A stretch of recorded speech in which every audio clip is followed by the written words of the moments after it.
Imagine this. You're a mobster in New Jersey. You've spent your whole life keeping things low-key, doing collections, running strip clubs, staying off the radar. One night, you're sitting on the couch with a drink in your hand and you turn on HBO, there's a show, and the boss? He's you. Same personality, same crew setup, same social club. Even the pork store looks familiar. Welcome to the real-life world of the DeCavalcante family, the New Jersey crew that accidentally helped write The Sopranos. And the best part? Some of these guys became so obsessed with the show, they basically started acting out the script. What happened next? You couldn't make it up if you tried. Smash that like button for a true story where TV and organized crime overlap in the wildest way possible, and comment below if your life showed up on TV. Would you be flattered or freaked out? Let's get into it. So let's get one thing straight. The DeCavalcante family wasn't created for TV.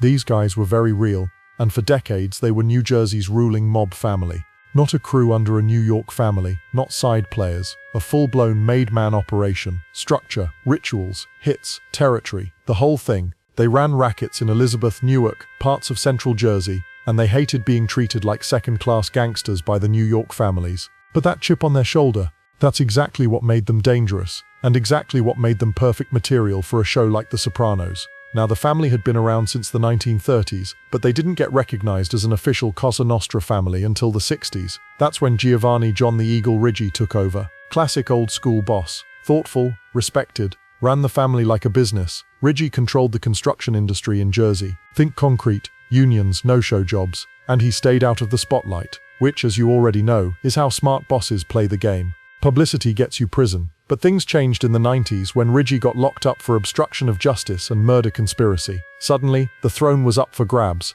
and that's where it all started to unravel. Because stepping in as acting boss was Vincent "Vinny Ocean" Palermo, the guy many believe inspired Tony Soprano. Vinny Ocean wasn't flashy. He didn't wear $1,000 suits or do press, but he was a hustler. He ran topless bars, loan sharked, got in deep with union fraud. He kept up appearances as a suburban dad in a fancy Jersey neighborhood, but behind the scenes he was ordering hits and making millions. Now this is where the connection to The Sopranos gets eerie. When The Sopranos aired in 1999, the DeCavalcante guys watched it like it was a home movie. They saw themselves in it, literally. The pork store, they had one. The strip club, they ran one. Tony's mum? Reminded them of their boss's real-life mother. Even the therapy storyline. Vinny Ocean actually told guys he couldn't believe they made that part public. It got so weird that on FBI wiretaps you can hear DeCavalcante guys arguing over who the characters were based on. Tony? That's me. No way, you're more like Paulie Walnuts. Paulie, please, I got more brains in my pinky finger than that guy. Actual wiretap. Real conversation. These guys were living The Sopranos while watching The Sopranos. The FBI? They were loving it. They had bugs in bars, clubs, houses, and the guys they were monitoring were handing over the blueprint for their own family's collapse while quoting TV characters. Now here's where it flips from funny to tragic.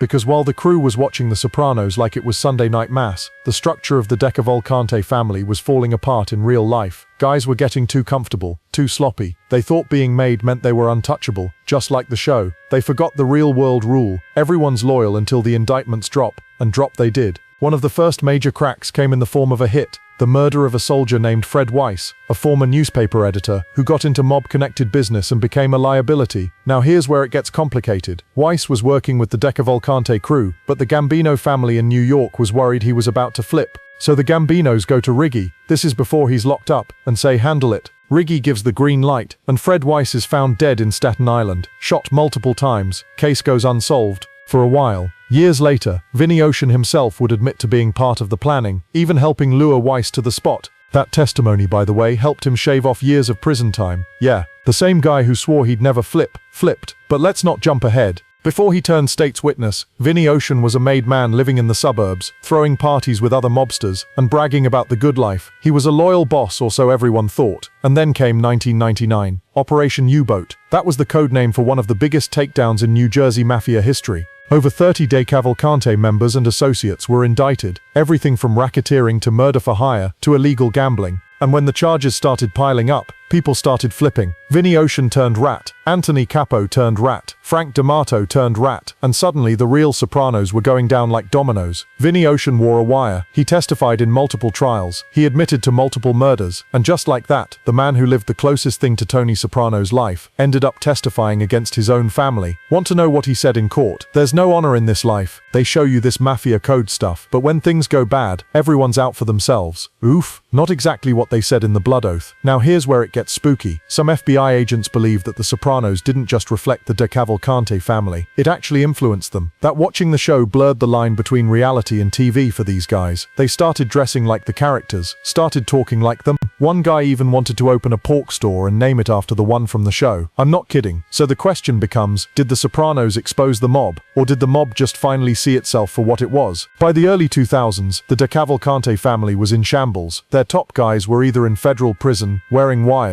or both. Their old school code, gone. Their territory, taken over by younger, hungrier crews, or absorbed back into the control of New York. And what was left? A blueprint. Because the real legacy of the DeCavalcante family isn't just a criminal record, it's that they became the first mafia family to watch their own lives fictionalized on TV in real time. And instead of pulling back and getting smart, they leaned in, they played the part, they quoted lines, they called each other T like they were in Tony Soprano's inner circle. They even debated Sopranos plot lines during active investigations. That's what took the feds from a slow file to an open season of indictments. Let's be clear though, the creators of The Sopranos didn't need wiretaps or confidential sources to write the show. David Chase, the showrunner, grew up in North Jersey. He'd seen these guys since he was a kid. The pork stores, the sit-downs, the I got a guy culture, it was in the air. But the DeCavalcante family gave it all away. They confirmed what the writers could only imply. They talked too much. They admired themselves too much. And when the indictments landed, the only thing more theatrical than The Sopranos was the courtroom drama that followed. Vinny Ocean ended up in witness protection, changed his name, left behind millions, left behind the life. A man who could have been one of the most powerful underbosses in New Jersey history gone, just like that. And that's what makes this story so insane, because this wasn't fiction, this wasn't Hollywood. This was the mob, watching themselves self-destruct on national television and not realizing it until it was too late. Now here's the fun part for you. If you've made it this far in the video, do me a favor, smash that like button, drop a comment. Who's more interesting, Tony Soprano or Vinny Ocean? And if you're into mafia history, hit that subscribe. Thanks for watching, stay sharp, stay curious, and remember, just because it's on TV doesn't mean it's fiction.